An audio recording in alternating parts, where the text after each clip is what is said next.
Buenos días, mis queridos hermanos. Hoy, por la gracia de Dios, vamos a tratar de entender una reflexión que creo que es importante. Por eso vamos a invitar y a rogar a nuestro Dios que nos envíe su Espíritu, que nos capacite para poder entender su verdad, su realidad, su perspectiva. La reflexión de hoy, en realidad, nos habla de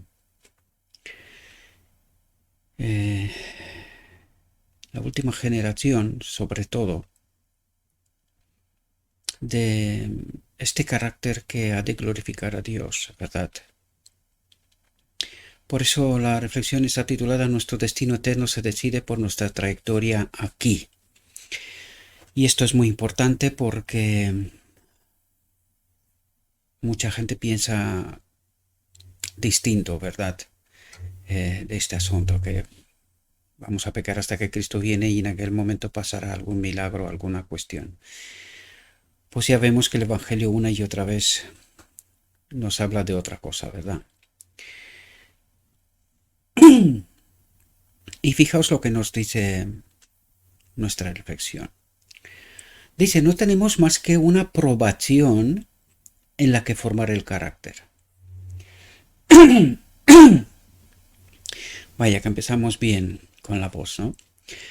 Es sumamente importante entender que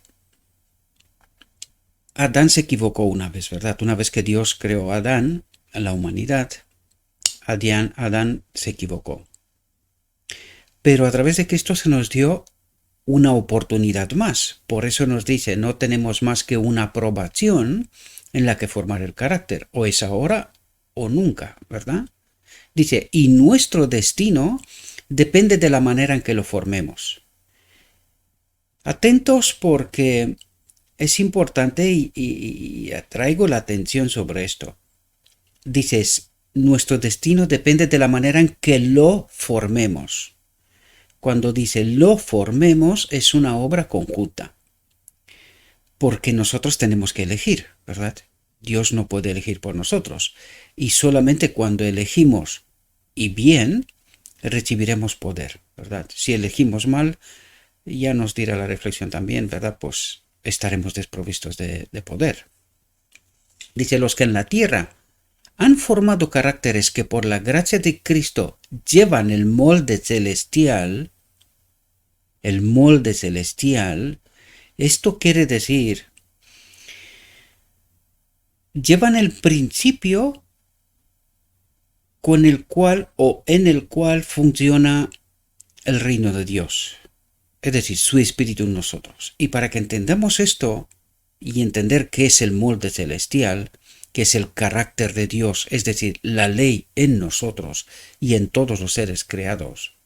Fijaos lo que nos dice aquí. Dice, serán madurados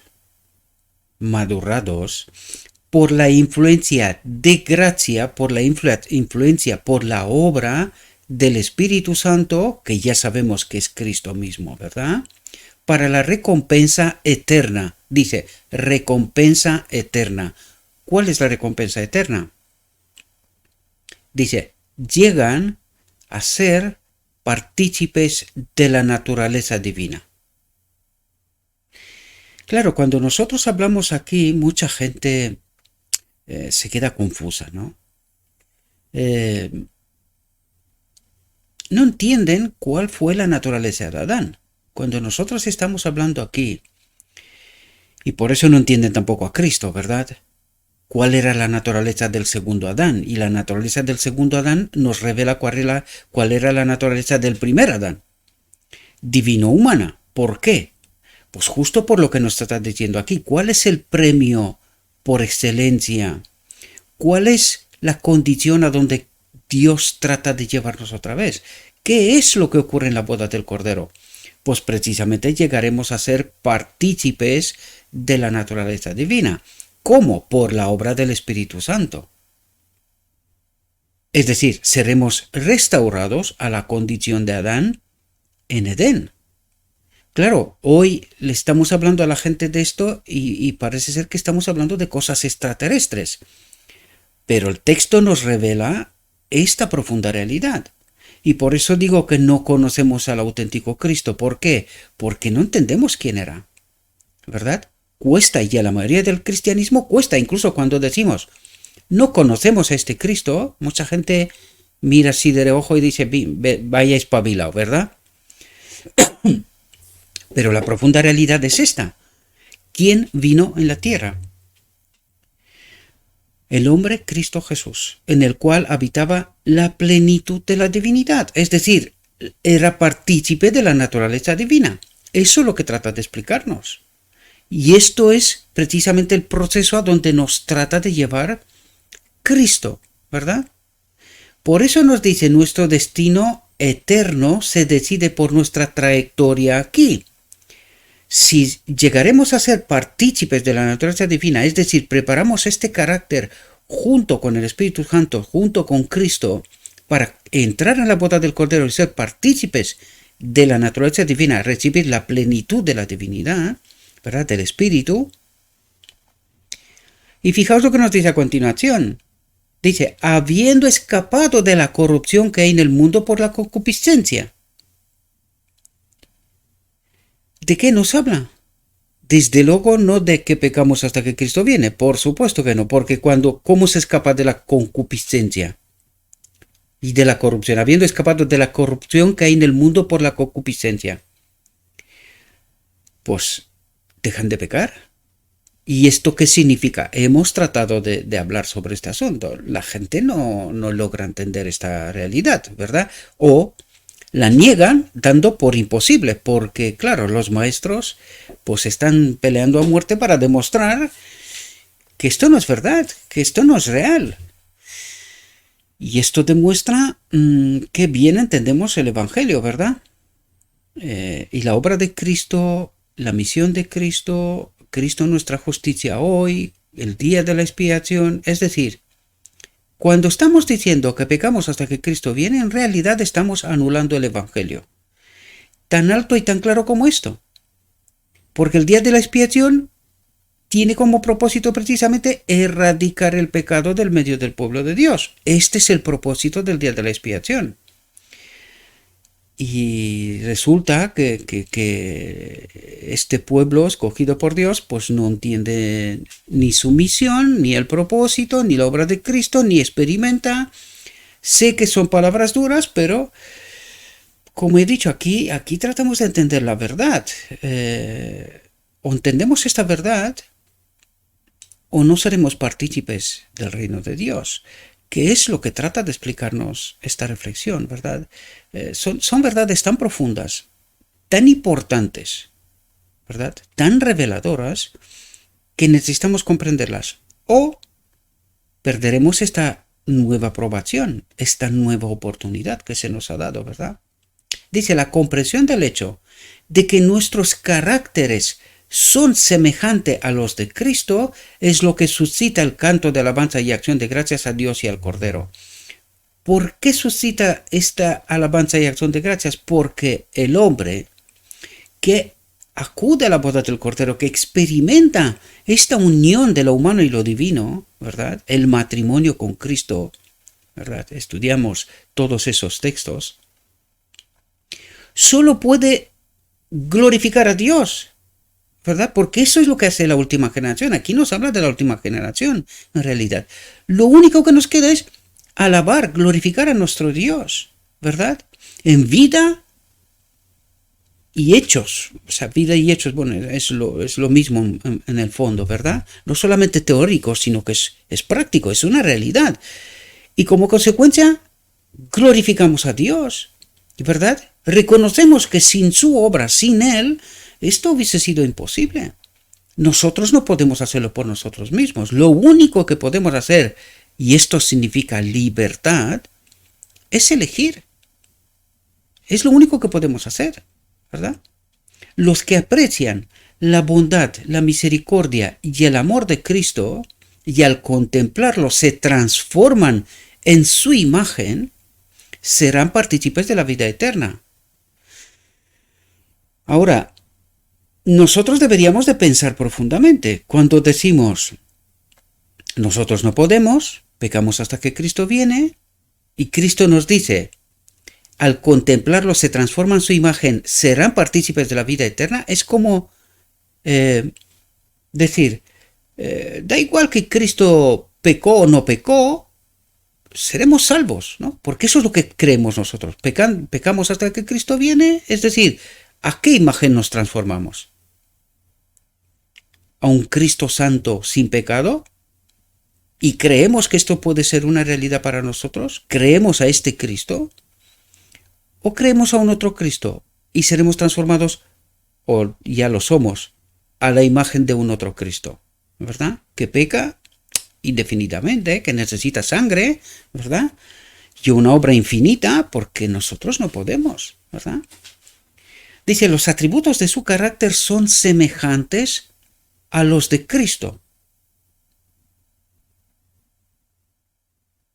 ¿Es posible? Los atributos de su carácter son semejantes a los de Cristo y no pueden faltar al descanso que queda, dice. Tiene mucha profundidad ese descanso, ¿verdad? Veo muchas cosas que se escriben y creo que la profundidad del descanso en Cristo es su espíritu en nosotros, ¿verdad? Este monumento recordatorio de la creación era que no olvidemos quién es nuestro creador, que no olvidemos quiénes somos y que fuimos puestos aquí como administradores de su herencia, de su propiedad, ¿verdad? De lo que es suyo, ¿verdad? Esta tierra no nos pertenece a nosotros, nos fue entregada para administrarla. Y el Sabbat fue creado para eso, no olvidar quiénes somos, cuál es nuestra condición. Y alguno podría decir, no, pero si en el cielo no pasa esto. Miren a Lucifer. Pasó. Por eso es necesario un recordatorio, este monumento de la creación. Recuerden quién soy, quién sois, quién es Dios, ¿verdad? Quién es Él. Recuerden quiénes sois vosotros. Recuerden dónde estáis y cuál es la real condición, ¿verdad? Por la eternidad.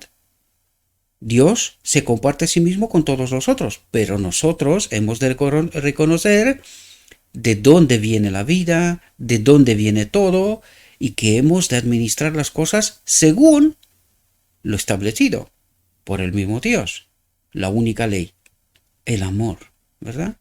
Y por eso fue creado el Sabbat. Nosotros luego creamos... El enemigo se ha encargado de marear a los judíos, al hombre en toda su historia, para que no podamos entender cuál es este descanso. El auténtico descanso es cuando somos partícipes de la naturaleza divina y no vais a ver que los ángeles guardan el sábado en el cielo. Porque los ángeles viven el sábado en el cielo constantemente, este descanso eterno. Lo único que cada X tiempo, ya veremos cuánto es en el cielo, ¿verdad? Si son 7 días o lo que fuera, no podemos especular, podemos creer siendo esta misma tierra, será recreada en las mismas condiciones, pueden ser cada 7 días. Un monumento recordatorio.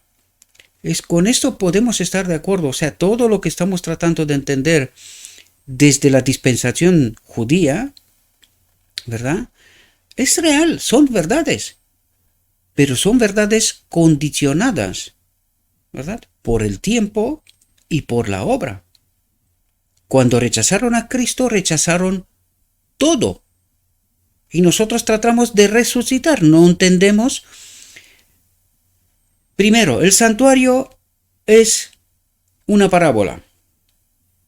Si el santuario en sí mismo, que es el fundamento de todo, lo que sostiene todo, es una parábola, es una imagen, es una lección, ¿qué son todas las reglas y las leyes que estaban rodeando precisamente esto? Quítale el santuario a los judíos y se acabó. Y hasta que no entendemos esta profunda realidad, vamos a dar vueltas y vueltas y vueltas para entender qué es el auténtico descanso de la creación. Porque la lección suprema, a donde Dios tenemos que entender que hemos entrado en la guardería, ¿verdad? Desde Adán, una vez con la caída, pues hemos entrado en la guardería, en un proceso de restauración. y tenía que enseñarles el abecedario a los judíos, que esto era lo que tenía que ser el santuario, las leyes, las reglas civiles y todo lo demás, porque si no, ¿qué es lo que hizo el hombre? Nada más salir fuera del Edén. Pues ¿qué es lo que hizo Caín? Mató a Abel. ¿Qué hubiésemos hecho nosotros? De verdad, después de 6.000 años de historia no logramos entender que si no fuera por la protección de Dios, aquí no quedaría uno. Aparte que el enemigo nos quiere matar hasta el último, porque si no existe hombre, no existe la demostración, ¿verdad? La gloria, o sea, no existe esta última generación que ha de glorificar a Dios. Y el enemigo eso es lo que quiere, que esto no sea factible, ¿verdad? Pues si no fuera por la protección de Dios, aquí no hubiese quedado uno. Necesitamos entender todo el abecedario y todo el proceso de construcción de una realidad de Dios para el hombre, para que el hombre pueda entender, ¿verdad? Y las distintas etapas de la historia de la humanidad. Nosotros tratamos de hacer cosas porque he visto yéndose, hay mucho simbolismo en la Biblia y hay muchas cuestiones. Pero necesitamos entenderlas todas en su tiempo y su contexto correcto, porque si nosotros venimos a aplicar, mucha gente no se da cuenta cuando hablan de calendarios y de todas esas cosas, no se da cuenta porque Dios dijo, 6 días trabajarás, la semana continua, e incluso en esto veo que hay un marreo que no se entera uno con otro, ¿verdad? 6 días continuos. Si hay 6 días y el séptimo es el sábado, ¿verdad? Es el día de descanso. Casi podrías decir, quita los calendarios. Podrías decir, quita los calendarios. 6 días trabajo, el séptimo descanso. Pero es que incluso tenemos que entender una cosa. ¿Puso Adán nombre a los días? ¿Tenían los días nombres? Pues si tienen los días nombres,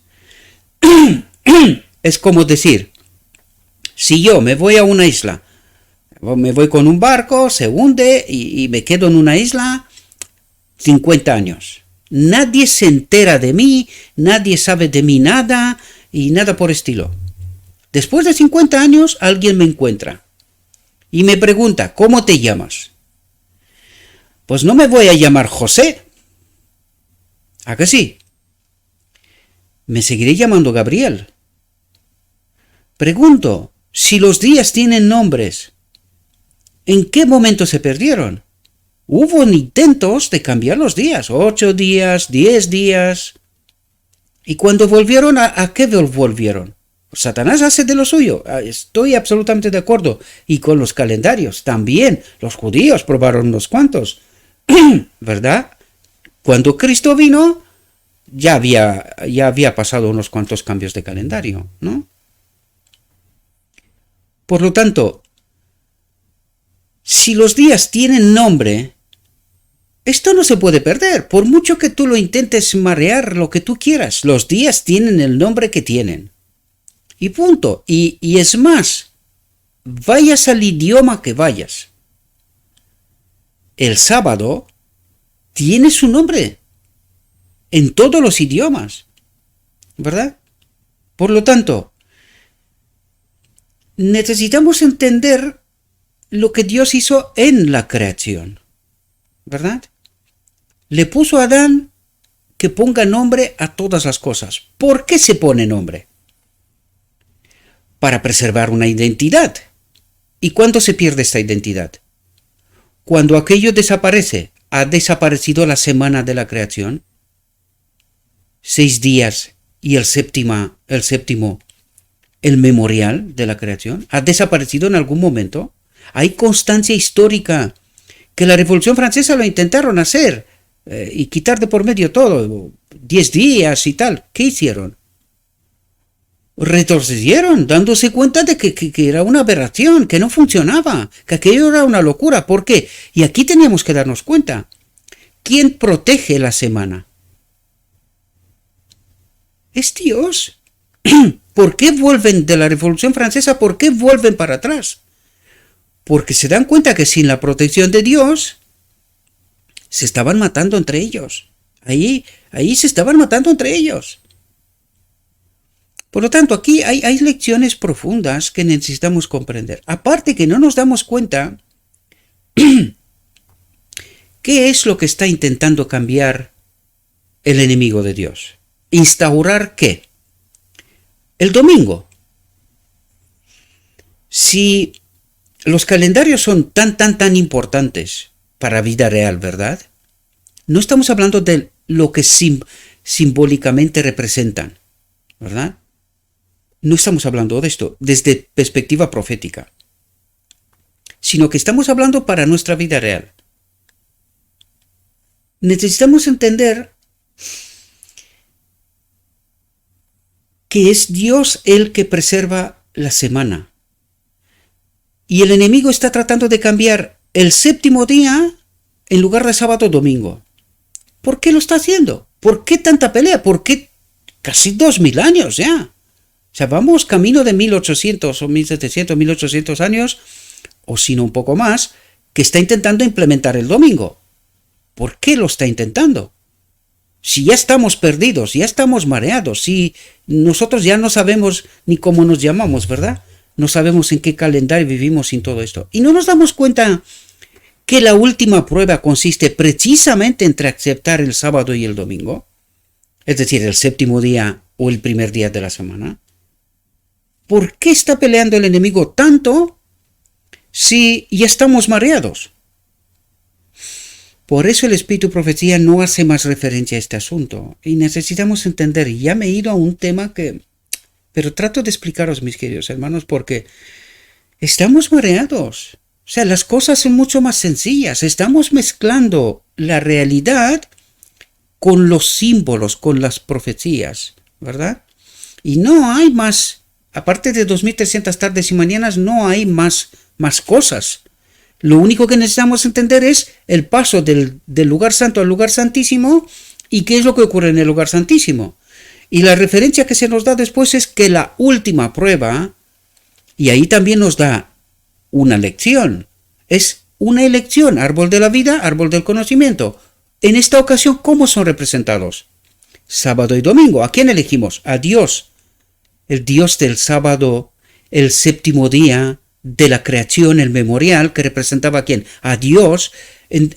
Tenemos que darnos cuenta que estamos invitados a elegir a quién elegimos, a quién creemos. A Dios, el Dios del sábado, de la semana auténtica de la creación, o al otro, de una falsa semana, que en lugar de estar el domingo el primer día, es el séptimo. Símbolos. Otra vez digo, son símbolos. Cuando tú te lees el inicio te das cuenta que Dios dijo, 6 días trabajarás, y el séptimo descansarás. Pero este séptimo es aleatorio. ¿Tenía nombre o no?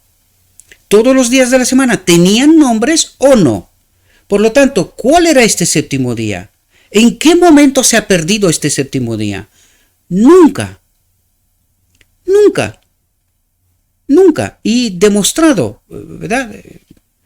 Científicamente incluso. Nunca se ha perdido la relación de la semana. Por lo tanto, necesitamos entender esto. No quiero podríamos entrar y debatir, pero claro, aquí hay debates hasta entre los judíos, ¿verdad?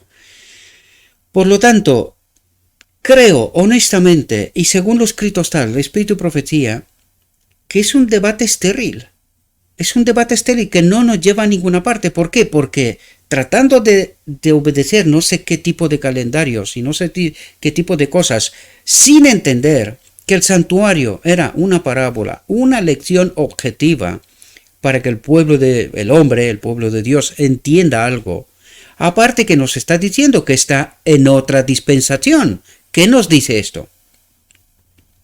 Es como intentar decir que estás en el año 8º de la escuela general, pero tú en realidad estás en la universidad.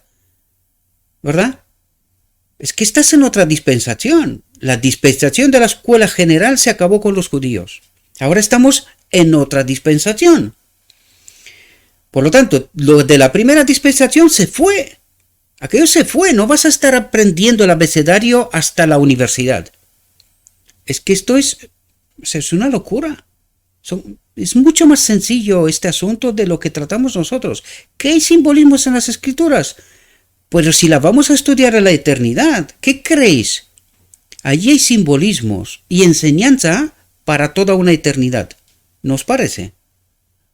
Es que la dictó Dios, ¿verdad? La reveló Dios. Nosotros pretendemos entender lo que Dios revela en toda su profundidad. Hoy, Cristo dijo, os diría muchas cosas, pero no sois capaces de entenderlas. No estáis preparados. Os falta. ¿Y cuánto nos falta? Porque nos falta incluso la naturaleza divina. ¿Qué es eso? ¿Entendemos nosotros qué es eso? Vimos nosotros en Cristo, en el hombre Cristo Jesús, que estaba unido a la naturaleza divina, capacidades que son fuera de serie que a nosotros nos faltan. Pues por supuesto que sí. Entonces, ¿entendemos al menos esto? No. ¿Cómo vamos a entender nosotros todo lo que Dios quiso revelar y que nos costará una eternidad? No solo a nosotros. ¿No nos dice lo escrito hasta que incluso los seres celestiales están atentos a lo que está ocurriendo aquí para poder entender la ley de Dios, cómo Dios se manifiesta, cómo es la justicia de Dios? Es decir, esta otra alternativa que el enemigo de Dios dijo y prometió, y también quieren entender cómo resuelve Dios, cómo se manifiesta Dios, si obra con justicia, rescatando al hombre en justicia, sin cometer pecado, porque nosotros, en fin, hemos llegado hasta el punto de decir que Dios mata. Pero si no es la ley y el carácter de Dios, y dice no matarás, pero nosotros convertimos a Dios en lo que nos parece a nosotros, porque no entendemos cómo funciona el universo. Esto trato de revelarlos, os pido disculpas porque me he metido en otro asunto, pero nos habla aquí del descanso y necesitamos entender cuál es este descanso. Si Adán hubiese vivido en Edén, hubiese respetado lo que Dios dijo. 6 días trabajó, el séptimo día era un día de descanso, de recuerdo, ¿verdad? De encuentro con Dios. Y este se hubiese preservado para siempre y no hubiese necesitado nada más. Ni las luminarias de día y de noche y que son símbolos para... Hay mucho que discutir. Hay mucho que discutir sobre este debate, pero no creo que lo vamos a entender aquí. Hay muchas incógnitas. Dios nos revelará. El Evangelio, negro sobre blanco, nos dice que eran luminarias de día y de noche. Luego, ¿que representan más símbolos y más cosas? Por supuesto que sí. Todo representa. No os digo yo una y otra vez que necesitamos aprender el lenguaje del cielo para poder entender a través de la palabra, de palabras y la forma de expresar qué es lo que en realidad hay detrás, significados, ¿verdad? Y esto es lo que tratamos de hacer una y otra vez aquí, tratar de entender precisamente estas realidades, ¿no? Uno de los máximos exponentes también de tratar de entender este lenguaje del cielo es Walter Waite, que en este sentido, os lo dije en muchas otras cosas, quizás en algunos aspectos en cuanto a la justificación por la fe, pues quizás le falta un poco, pero está revelando una y otra vez simbolismos del Evangelio, ¿verdad? Por lo tanto, ¿esto qué quiere decir? El abecedario, ¿verdad? Tratar de entender profundidades que están detrás, pero de nuestra realidad, no de la dispensación que ya es pasada. ¿Entendéis? En esta nueva disposición hay otras tareas, otros símbolos, otras realidades, porque al final, en el día de la expiación, nos quiere llevar a través del mensaje Cristo nuestra justicia a la auténtica realidad. ¿Cuál es esta auténtica realidad? Los que en la tierra han formado caracteres que por la gracia de Cristo llevan el molde celestial, el carácter de Dios, el Espíritu de Cristo, ¿verdad? Serán madurados. Algo significa esto, ¿verdad? Han pasado por las escuelas, por todas las etapas, entienden, por la influencia de gracia de la obra del Espíritu Santo, para la recompensa eterna. ¿Cuál es la recompensa eterna? La vida eterna. Su Espíritu en nosotros, lo que el enemigo dijo que no era bueno, ¿verdad? ¿Y cuál es esta recompensa eterna? Llegan a ser partícipes de la naturaleza divina. ¿Y por qué nos dice esto? Porque esto perdió a Adán. en Edén. Cuando pecó, se separó de la gloria de Dios, se separó de la naturaleza divina. Esto necesitamos entender. Es decir, en esta última etapa, en el día de la expiación, nos quiere llevar a la naturaleza divina, a esta parte que nos falta y que nos completa. Y cuando estaremos completos, entenderemos lo que no fuimos capaces de entender. Lo que Cristo nos dijo, os diría muchas cosas, pero ¿cómo vais a entender vosotros cómo funciona el reino de Dios? ¿Cuáles son los parámetros de allí? Porque dice, no hay lenguaje para nosotros para poder expresar y tratar de entender aquello. Juan en el libro de la Revelación dice, no sé cómo, veo cosas pero no sé cómo decíroslas, porque es que no tengo palabras. ¿Cómo puedo explicar yo algo que no tenemos en nuestro lenguaje? No hay parámetros para definir. A la sierva le pasa igual, ¿verdad? A Pablo le pasa igual. Trata de expresar cosas, por eso Pablo es tan difícil de entender. No solamente que fue dotado de suficiente de sabiduría e inteligencia, ¿no? Pero trata de explicarnos cosas desde la eternidad, ¿verdad? Desde el tercer cielo hasta donde llegó, lo que esto puede significar. ¿Y cómo lo podemos entender? Si estamos peleando hasta ahora sobre romanos, los gálatas, y hebreos, no es fácil. No es fácil, por eso necesitamos la eternidad. Y se nos dijo que este libro lo vamos a estudiar por la eternidad, ¿verdad? Por lo tanto, este es el descanso que queda para el pueblo de Dios. Que cuando estará unido con la naturaleza divina, por fin descansarán. Dejarán de pelear por todas las razones que se les ocurre. Porque hemos convertido cosas que no son tan relevantes como creemos en casi en dioses, ¿verdad? Si no hacemos aquello, no somos salvos. ¿Nosotros repartimos esta salvación? ¿O es Dios? Y necesitamos entender que la última elección entre el sábado y domingo es un símbolo de con quién queremos quedarnos en realidad. ¿Queremos aceptar al Dios de la semana de la creación del sábado? ¿De este descanso eterno? ¿O queremos aceptar lo mismo que en Edén, Adán, al árbol de la vida, del conocimiento, perdón? Símbolos, son símbolos, porque la eternidad es Cristo en nosotros, el Espíritu de Dios en nosotros, lo es todo. Descanso, dice, y no pueden faltar al descanso que queda para el pueblo de Dios. Este es el auténtico descanso, ¿verdad? Y perdonadme porque me he alargado, pero creo que son cuestiones que veo peleas, ¿verdad? Y quiero ayudaros, pero claro, para poder ayudar, alguien se tiene que dejar ayudar. Y vivimos en realidades, en tiempos pasados, en dispensación pasada, y no entendemos la realidad. Y no tengo ánimo de ofender a nadie. Lo digo porque os quiero con toda mi alma. Pero necesitamos entender las realidades. Y por eso os he dicho en muchas ocasiones que somos capaces de quitar el espíritu, profecía, lo que fuera, porque no nos salen las cuentas. Y no entendemos que es mucho más sencillo que esto. Son símbolos y necesitamos entender qué es lo que representan. Y cuál es la elección, al fin de cabo, ¿verdad? Va a ser salva mucha gente que ha vivido en calendarios distintos, en épocas distintas, que no han guardado nunca el sábado, ni siquiera han sabido de él, y serán salvos. ¿Cuántas formas de salvación hay? Y necesitamos entender esto. Nuestro Dios obra en justicia. Si obra en justicia, ¿cuál es la auténtica salvación? Entender que Cristo lo es todo para mí. Él es la ley para mí. O acepto a Cristo o no tengo nada. Soy muerto. Por tanto, necesitamos entender estas profundas realidades, mis queridos hermanos, porque hacemos a algunos creer que no serán salvos si no obedecen no sé qué.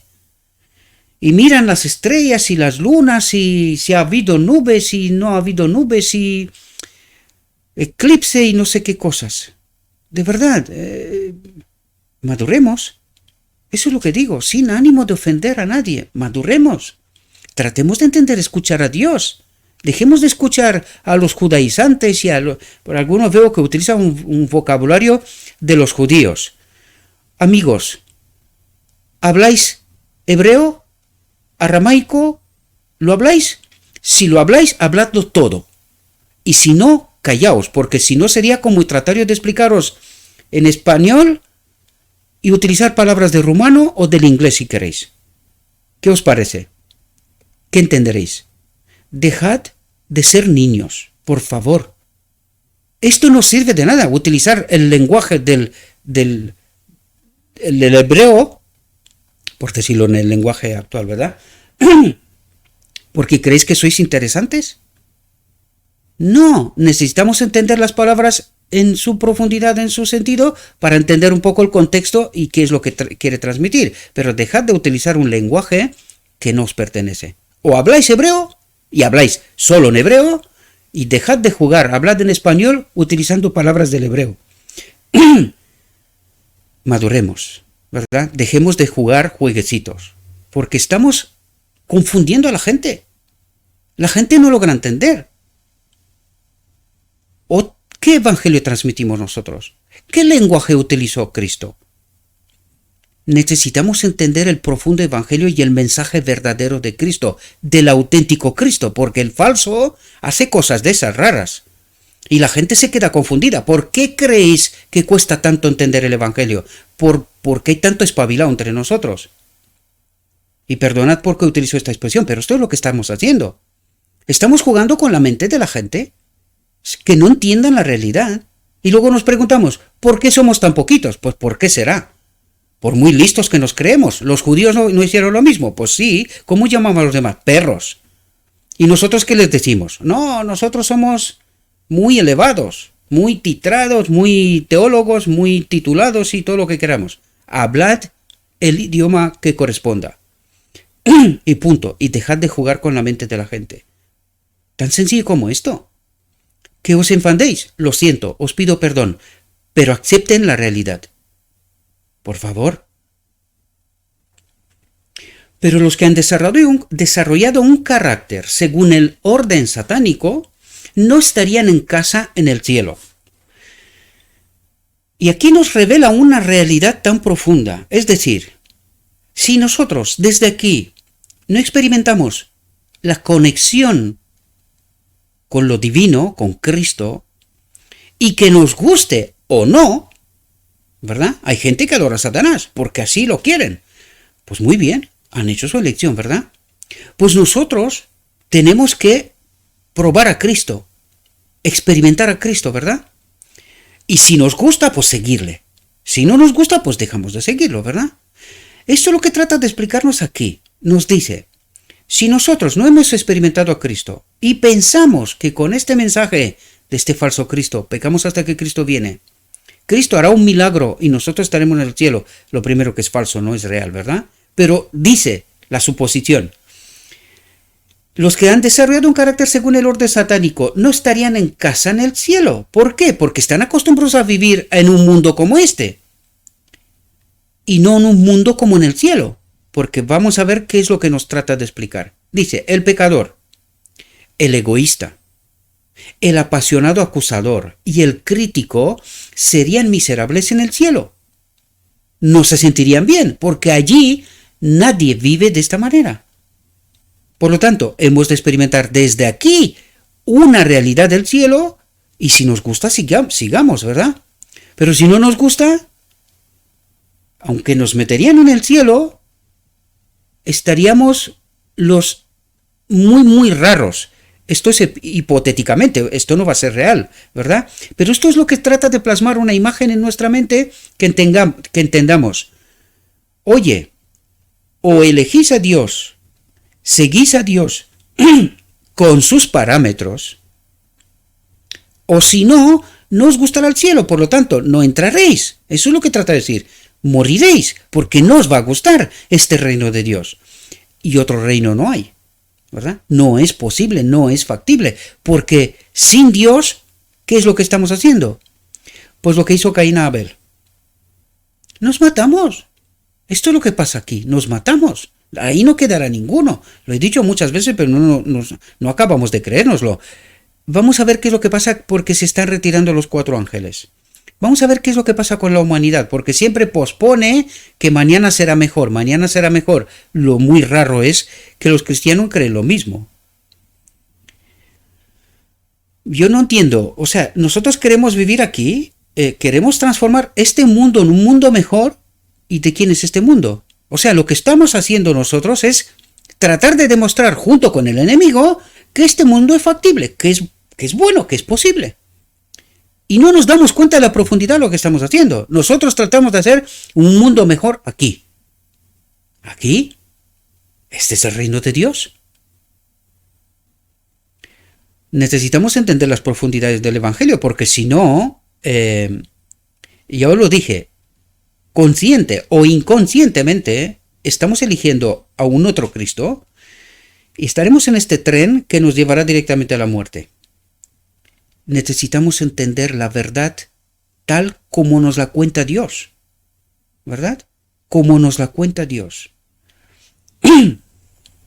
Dice, incluso en los consejos de la corte de Dios, debido a su falta de sabiduría del Espíritu, ¿verdad? Revelaría su disposición, porque sabiduría tenemos solo cuando el Espíritu habita en nosotros, ¿verdad? O sea, o nos acompaña, ¿verdad? Dice, revelaría su disposición descortés, antipática y dura, ¿verdad? Aunque se le colocara en el pináculo más elevado y tuviera la supremacía en los consejos angélicos, aún querría estar en una posición más alta e incluso codiciar el trono de Dios. Es decir, experimentaríamos lo que experimentó Lucifer. Separado de Dios, esto nos ocurre a todos, por defecto, ¿verdad? Queremos todo. Porque eso es lo que le pasó a Lucifer, ¿verdad? Dice, no habría felicidad para tal hombre en el cielo. No podía practicar el mal pensar, el mal hablar, ser bullicioso, crítico y condenatorio en medio de las pacíficas huestes de los redimidos. Y esto construye esta imagen para que tratemos de darnos cuenta de que lo que estamos haciendo es un imposible. Ya estamos viviendo esto. ¿De qué nos va a rescatar Dios si esto es malo? ¿Cómo vamos a entrar nosotros así en el reino de Dios? Necesitamos experimentarlo aquí y ver si es bueno o no es bueno. Si es bueno, pues sigamos, y si no es bueno, pues dejémoslo, ¿verdad? Dice, si alguien así entrara en el cielo, se encontraría con que ha traído consigo su indomable e ingobernable yo. ¿Entendéis lo que le pasó a Lucifer? ¿Entendéis lo que nos pasa a nosotros? ¿Entendéis por qué necesitamos el Espíritu? Para que tengamos esta posibilidad de pasar por todas las etapas de la educación, me refiero a toda la historia de la humanidad, para poder llegar hasta la boda del Cordero. Porque separados de Cristo, indomables, ingobernables. Eso es lo que somos. No nos conocemos. Mucha gente piensa, no, yo no sería capaz de matar, porque Dios no ha permitido que estés en esta condición. Pero desprovistos de Cristo, al final del tiempo es lo que pasará. ¿Qué es lo que hacen los hombres hoy que tienen poder? ¿Os suena reducción de la población? ¿Qué hizo el nazismo, por ejemplo? Tantos actos crueles. Hay muchos documentales de cómo metían a los judíos y a gente, metían en camiones, les metían el tubo de escape dentro y los mataban ahí, con los propios gases de escape del camión, del motor. ¿Y cuántas historias de esas podíamos contar? Estos somos. No estamos en la condición, pero estos somos de verdad. Antes o después llegaremos a esto. ¿Por qué hay tanta pelea en la iglesia? Porque presentamos una cara de bonachones, preparados y listos, pero estamos peleando para ser primeros. ¿Qué nos contó aquí? Aunque se le colocara en el pináculo más elevado y tuviera la supremacía en los consejos angélicos, aún quería estar en una posición más alta. ¿Qué ocurre en la iglesia? ¿No ocurre esto mismo? ¿Bajo qué espíritu? Esto necesitamos comprender, mis queridos hermanos. Esta es la realidad que nosotros ya estamos experimentando. Y nosotros la queremos llevar al cielo.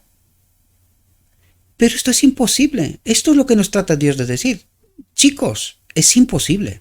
Mi reino no tiene nada que ver con este mundo. Nada. Nada. En absoluto. Y si no entendemos esta realidad, si nosotros creemos que siendo pecadores, egoístas, acusadores, críticos, seguiremos entrando así en el cielo y no tratamos de perfeccionar este carácter, no entraremos. Y esto es lo que Dios trata de explicarnos. Dice, fijaos lo que nos dice aquí. Dice, el cielo comienza en el alma. Es decir, comienza entendiendo lo que Dios trata de revelarme. Estos dos mundos que están en conflicto, esta pelea, este conflicto universal, ¿verdad? Cuando dice universal se refiere entre toda la creación de Dios y el planteamiento del enemigo, ¿verdad? Pues esto es lo que el Evangelio en esencia trata de revelarnos, estos dos planteamientos, este conflicto, y que nosotros tenemos que posicionarnos, que de hecho nos posicionamos, voluntario o involuntariamente. Mas nos vale posicionarnos conociendo el árbol de la vida y elegir bien, ¿verdad? Que es la elección que le puso Dios ante Adán. Te presento hoy la vida y la muerte, elige la vida y vivirás. Pues eso es lo que trata de explicar. Hoy estás entre estos dos mundos, este mundo caído y el reino de Dios. Tú elige la vida si quieres vivir eternamente, y si no, morirás, porque no hay otra, ¿verdad? Separados de mí, moriréis. Viviréis ahora porque hay un tiempo de gracia y yo os he ofrecido una nueva ocasión, una nueva oportunidad para recapacitar. Pero si no recapacitáis, si no dedicáis tiempo a entender lo que yo os cuento, vais a elegir mal. Por vuestra naturaleza, ¿verdad? Que eso es lo que nos contó hasta aquí. Por vuestra naturaleza elegiréis mal porque históricamente está demostrado es lo que hemos hecho. Y si no entendéis lo que yo os cuento, no queréis aceptar mi espíritu, la ley, moriréis. Punto. Casi os cuento el Evangelio resumido, ¿verdad? Sintetizado en pocas frases, palabras. El cielo comienza en el alma, y a medida que aumenta la mentalidad celestial, esta madurez, ¿verdad? A medida que empezamos a entender cómo funciona el reino de Dios, quién es en verdad nuestro Dios, cómo actúa, de qué manera nos salva, cuál es el precio de todo esto. Es decir, todo lo que el Evangelio trata de revelarnos al fin de cabo, ¿verdad? Dice, Cristo es cada vez más apreciado. ¿Por qué? Porque entendemos que Él lo es todo para nosotros. Sin Él no, es lo que Él dijo, sin mí nada podéis hacer, por lo tanto moriréis. Cristo es cada vez más apreciado. Este es el mensaje final también. Cristo es nuestra justicia. Cuando nosotros entendemos, Cristo es la ley para mí, fin, punto, se acabó. No hay más. Pero necesitamos entender esta profundidad, ¿verdad? Y dice, y finalmente se convierte en el más importante entre 10.000, el más hermoso. Porque cuando conoces al auténtico Cristo, cuando entiendes la auténtica obra, cuando experimentas a Cristo en tu vida diaria, no te quieres despegar. Experimentas el jardín de Getsemaní. Padre, no me quiero separar de ti, pero se haga tu voluntad. Claro, entendía cuál era el plan, ¿verdad? Pero esta tiene que ser nuestra experiencia. Señor, no quiero pecar más, ayúdame por favor. Quiero estar contigo, quiero vivir en tu reino. Obra, hágase tu voluntad. Y es cuando Cristo se convierte en todo para mí. Entiendo que no hay nada bueno en mí, que no hay nada que yo podría hacer por mí mismo. Lo único que puedo hacer, elegir. ¿Elegir qué? A Cristo es la única elección que necesito hacer. a Cristo, porque esta será la única elección durante la eternidad. No hay otra, ¿verdad? Pero a medida que se permite que Satanás controle la mente, sus atributos se convierten en parte del carácter de aquel a quien controla. Y el pecador se ejercita en más y más impiedad. ¿Entendemos cómo obra la naturaleza caída, la naturaleza mortal que tenemos? Es así como obra por naturaleza. Ahora, deberíamos de entender cómo obra la naturaleza divina. Obra el amor, la ley. ¿Entendéis? De manera natural. Cuando entiendes este contraste, descansas, ya experimentas el reino de Dios, ya estás encaminado, ya estás en proceso con Cristo en este camino de Maús que os trataba de explicar, ¿verdad? Si queremos ver el cielo, debemos tener el cielo abajo. Debemos tener a Cristo aquí, experimentar a Cristo, caminar con Cristo. Él es el cielo para nosotros, ¿verdad? Debemos tener un cielo para ir al cielo. ¿De qué nos habla? Debemos tener a Cristo para poder ir al cielo, de verdad, ¿no? Debemos tener el cielo en nuestras familias. ¿De quién nos habla? Otra vez os repito, el lenguaje del cielo. Debemos tener el cielo en nuestras familias. Debemos tener a Cristo, el Espíritu, en nuestras familias, por medio de Cristo que se acerca continuamente a Dios. Espero que podáis entender las profundidades, ¿verdad? Dice, Cristo es el gran centro de atracción, como un imán que lo atrae todo a Él, si le permitimos, ¿verdad? Y el Hijo de Dios, escondido en Cristo, es decir, el hombre, el Hijo de Dios, escondido en Cristo, se encuentra con Dios. ¿Por qué? Porque en Cristo habita el Padre también. ¿Ahora entendéis? Y lo que nos dijo antes, Cristo es el gran centro de atracción. Es el puente, ¿verdad? Entre el hombre en Cristo y en Cristo habita ¿quién? El Padre. Espero que podáis entender porque aquí hay una revelación tremenda, ¿verdad? Dice, se encuentra con Dios y se pierde en el ser divino. Se hacen una, eso es lo que quiere decir. Se hacen una. La oración es la vida del alma. Es alimentarse de Cristo. Es interesante qué revelación, ¿verdad? Dice, la oración es la vida del alma. Es alimentarse de Cristo. ¿Cómo? Por el Espíritu. ¿Os dais cuenta? ¿Cómo nos llenamos? A través de la oración y a través de la palabra, ¿verdad?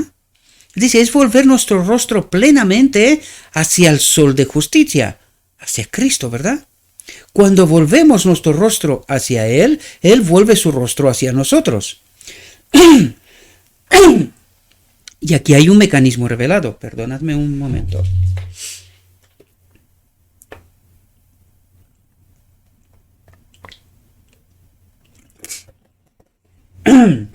No pensaba yo que se me va a poner tan larga esta reflexión, ¿verdad? Pero aquí hay un mecanismo revelado. Dice,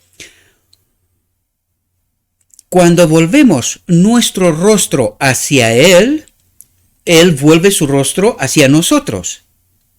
Y si no volvemos el rostro hacia Él, Él vuelve el rostro hacia nosotros. ¿Pero por qué? Porque si nosotros no elegimos, Él no puede actuar. Porque ¿qué es lo que hace el enemigo? Este me pertenece, no puedes hacer nada. Pero si yo elijo a Cristo, entonces Cristo sí puede actuar. Por eso nos dice aquí, y nos revela este principio, ¿verdad? Cuando volvemos nuestro rostro hacia Él, Él vuelve su rostro hacia nosotros. Él anhela darnos la gracia divina. ¿Pero por qué anhela? ¿Por qué no lo hace? Porque no puede infringir la libertad. Tenéis que entender que Dios tiene que obrar en justicia. No puede pecar, porque obrar en injusticia sería que Dios mismo peque. Nos lo decía Pablo, Dios no quiera, no lo permita, ¿verdad? Una semejante locura. Dios tiene que obrar y obra en justicia. Y esto trata de revelarnos aquí el principio. Nosotros elegimos, Él actúa, nos da poder. Nosotros no elegimos, Él no puede actuar y nos quedamos como estamos. Y esto revela de por qué estamos como estamos. Porque no tratamos en todo momento de estar pegados, conectados con Él, ¿verdad? Y dice, y a medida que nos acercamos a Dios con plena certeza de la fe, nuestras concepciones espirituales se avivan. No caminamos entonces en la ceguera, lamentando nuestra esterilidad espiritual, perdonad, porque mediante la búsqueda diligente y en oración de la palabra de Dios, aplicamos sus ricas promesas a nuestras almas. Los ángeles se acercan a nuestro lado y el enemigo con sus múltiples artimañas es rechazado. ¿Por qué? Porque nosotros hemos elegido a Cristo, vivimos en esta elección. Es que no es solamente ahora. Esto va a ser para la eternidad, queridos. Esta es una lección suprema, un principio inamovible. Tenemos que vivir en esta elección constante con Cristo, ¿verdad? Y es entonces cuando los ángeles, dice, se acercan a nuestro lado y pueden asistirnos, ¿verdad? En lo que fuera. Dice, la oración es la fuerza del alma. Y sin embargo, este ejercicio ha sido tristemente descuidado. Aquí habría mucho que hablar. Porque nosotros, ya nos lo decían otro día, nosotros nos colocamos de rodillas y con mucho descuidado le mandamos una carta a Dios. Mira, hagas esto, aquello, lo otro, tal. Y somos nosotros los que le decimos a Dios lo que tiene que hacer, ¿verdad? Desgraciadamente necesitamos entender, por la gracia de Dios necesitamos aprender a hablar con Dios, respetar a Dios. Lo digo, incluso a mí a veces me pasa, ¿verdad? Cuando estamos deprisa y tal, pues nos estamos de rodilla y soltamos ahí mecánicamente cosas. Y nosotros creemos que le hemos mandado un fax a Dios, ¿verdad? Pero es que el Espíritu no se conecta con nosotros por fax. O es una relación viva, real, directa, o no lo es. Y yo creo que lo que nos está pasando en realidad es que en múltiples ocasiones nuestras oraciones no llegan. Nosotros creemos que sí, pero no. Y por esto nos pasa también cosas, ¿verdad? Nos pasa cosas porque somos descuidados. Por tanto, necesitamos también aprender a hablar con Dios, que sea una comunicación real, con un Dios personal, real, que está con nosotros, aquí mismo, ¿verdad? Dice, por medio de la oración simple, sincera y contrita, la mentalidad celestial se incrementa en gran medida. No necesitamos, aquí no se trata de tiempo, que tengo que orar horas. Si está la necesidad, ora horas. Cristo lo hacía también, muchas noches, ¿verdad? Pero a veces oraba sencillo, pocas palabras, conciso, ¿verdad?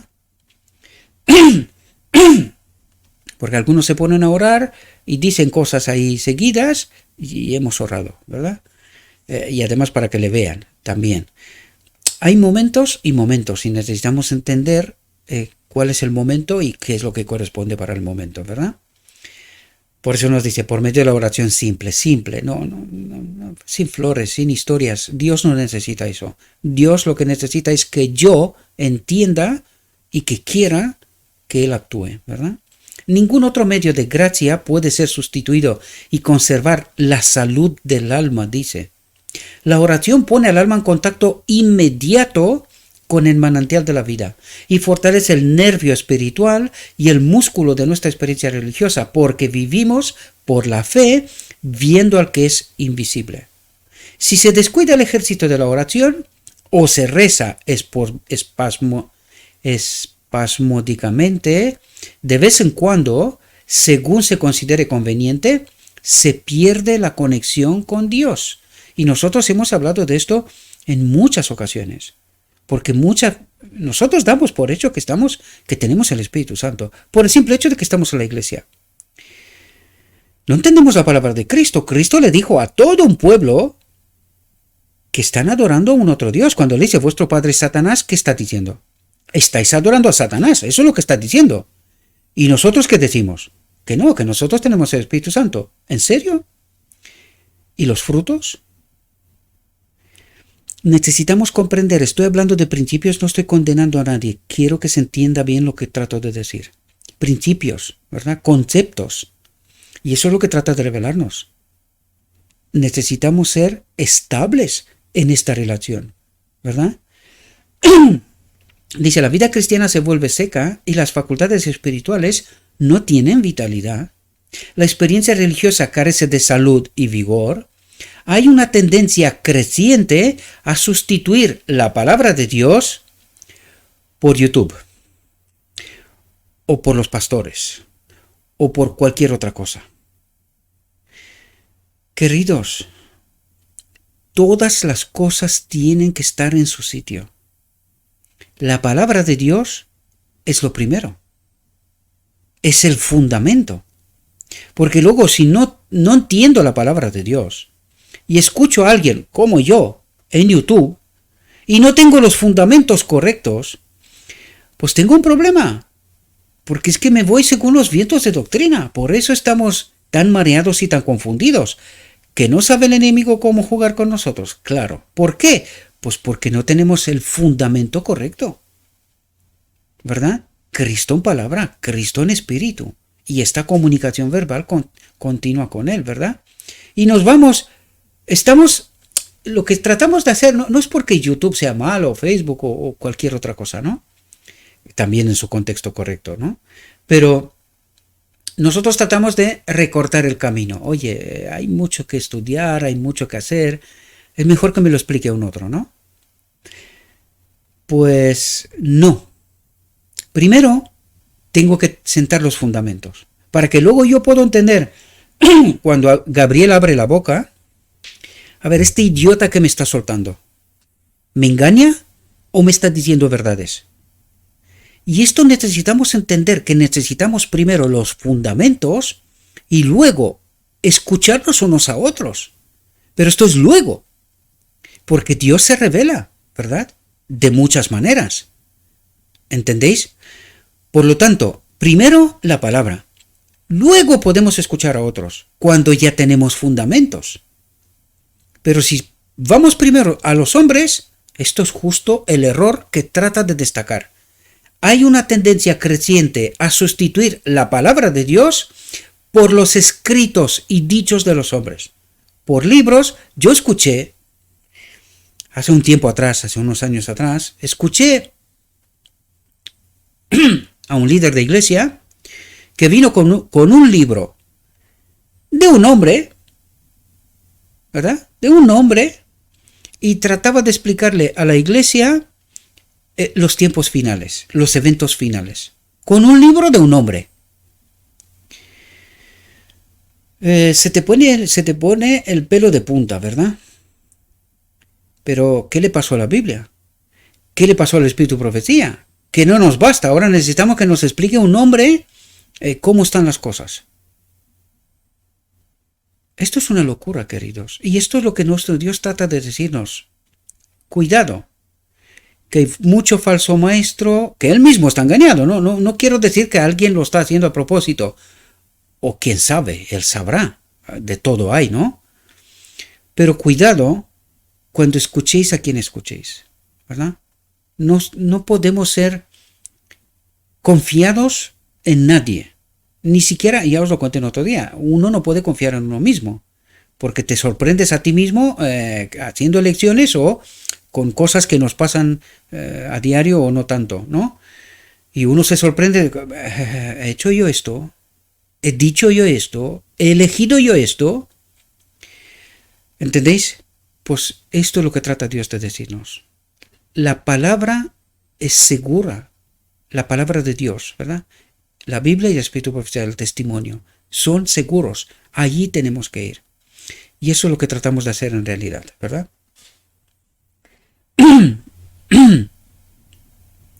Es por el descuido de la oración y del escrutinio de la Biblia que las multitudes Las multitudes aceptan las teorías hechas por los hombres, las filosofías vanas o las especulaciones relampagueantes de la mente humana. Y ahí tenemos que estar atentos, porque si no tenemos los fundamentos, multitudes, dice, iglesias enteras, puede ser, con maestros y todos.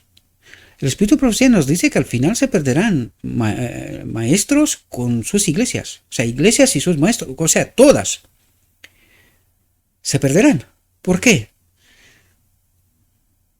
¿Cuáles fueron sus fundamentos? ¿Sus líderes? Tenemos que tener mucho cuidado, ¿verdad? Tenemos que tener mucho cuidado.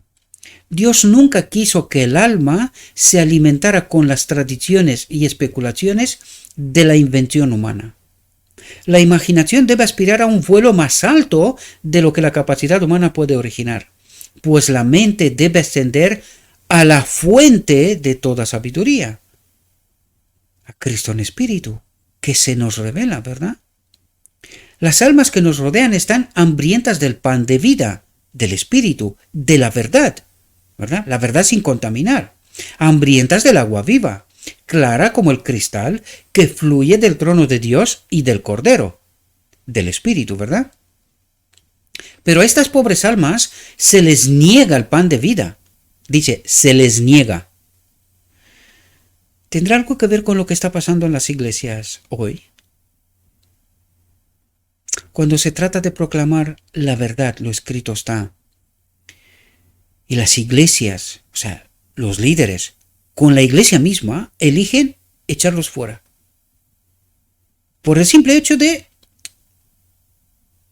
pensar diferente que ellos. Y no estoy hablando de pensar ideas que le sale a uno, no. Estamos hablando de gente que está con lo escrito está. Por ejemplo, cuando os hablo de la doctrina de la Trinidad, por ejemplo, ¿verdad? Hay más ejemplos, pero no quiero entrar en profundizar en todo esto, ¿no? Y las iglesias deciden, no, fuera. ¿Por qué? Porque la iglesia tiene como norma otra norma, ¿verdad? Pero lo escrito está nos revela otras cosas. Yo sé que nos gusta porque cada vez que os hablo de esto, veo lo que está pasando, lo veo. Ya os dice, soy un muy buen analista de lo que está pasando en la red. Entiendo perfectamente. Pero, ¿qué nos interesa la verdad o no? Si creéis que lo que digo no es bueno, no. De hecho, no lo aceptéis de ninguna manera, sino que vayase a lo escrito está. Si lo escrito está te revela otra cosa, pues cree lo que te revela el escrito está. ¿Verdad? No me hagas caso a mí. Yo te revelo mi propia experiencia y lo que yo he estudiado, pero a lo mejor puedo estar equivocado, ¿verdad? Siendo sincero, que también ocurre, ¿no? Las almas que nos rodean están hambrientas, pero a estas pobres almas se les niega el pan de vida e incluso desde los púlpitos se sustituyen los discursos sobre ciencia y vana filosofía por la palabra de Dios. Es decir, en lugar de tratar de estudiar la palabra, contamos historias y cosas, y esto está pasando muy a menudo.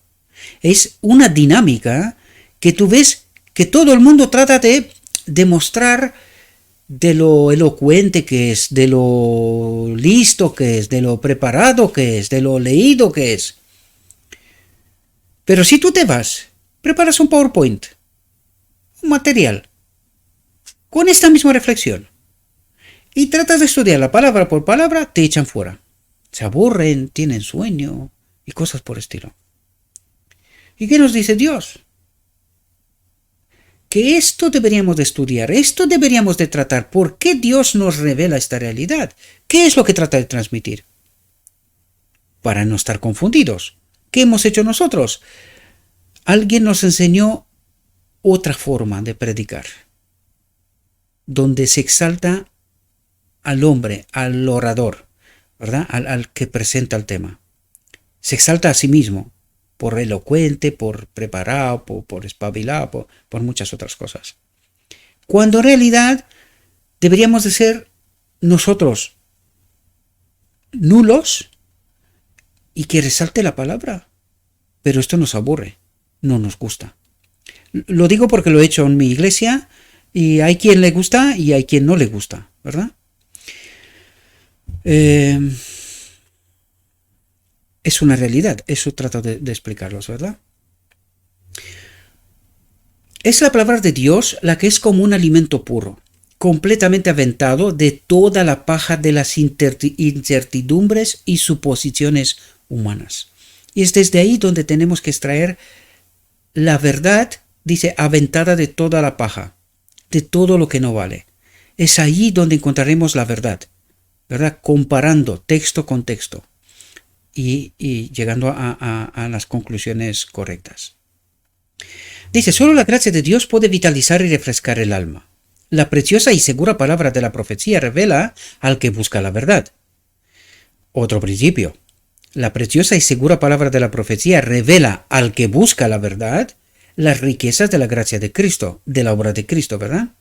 La palabra de Dios es un granero espiritual del que el alma puede recibir lo que alimentará su vida.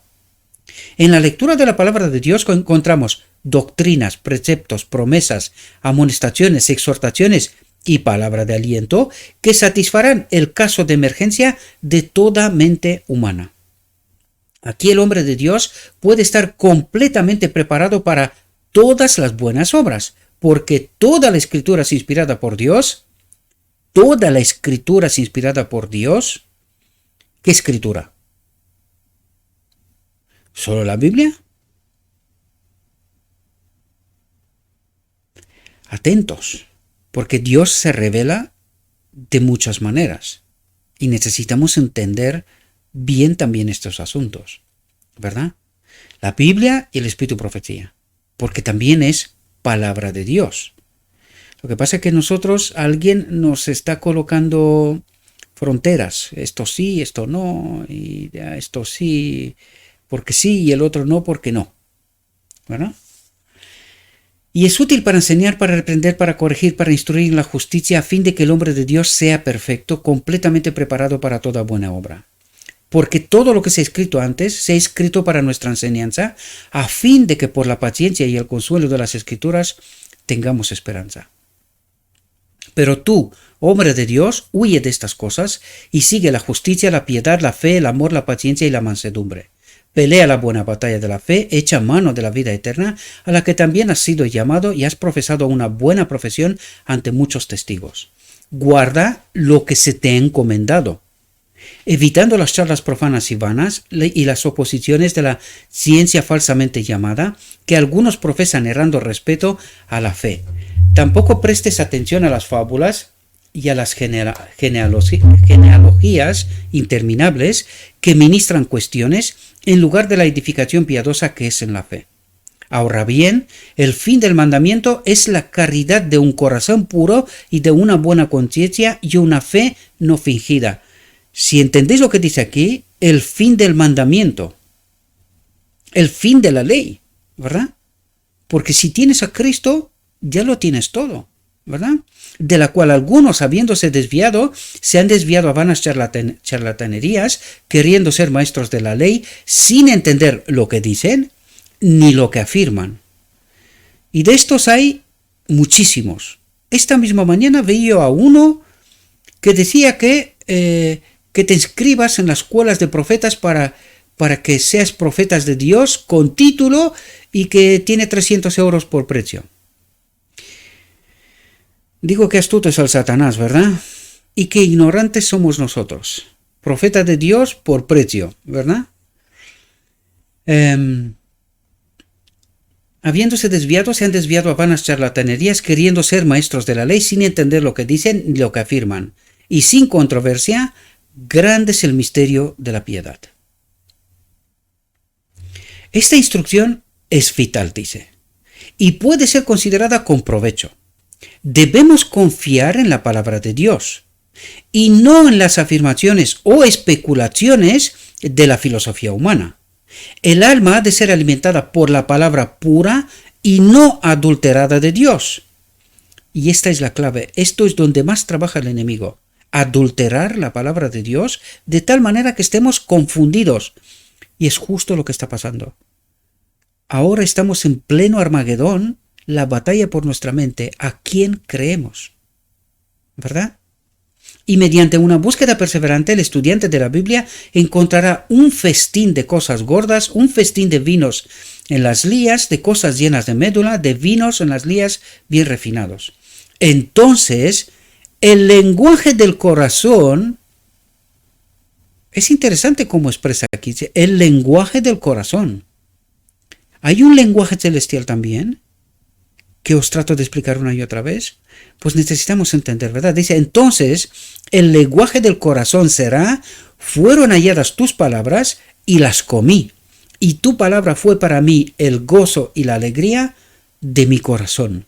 Y esto es el fundamento que necesitamos, queridos, para que no estemos con vientos de doctrinas de aquí para allá y estemos tan confundidos como estamos, queridos, ¿verdad? Les pido disculpas, se ha alargado mucho más de lo que yo pensaba y quería, pero espero que os pueda ser de provecho esta reflexión, ¿verdad? Le ruego a nuestro Dios que nos envíe su Espíritu, que nos capacite para poder entender su verdad, y una vez que entendemos, tomemos nuestras decisiones, nuestras elecciones, ¿verdad? Os deseo, mis queridos hermanos, que tengáis un próspero día y que en todo lo que os he dicho, os lo he dicho en nombre de Cristo Jesús. Amén.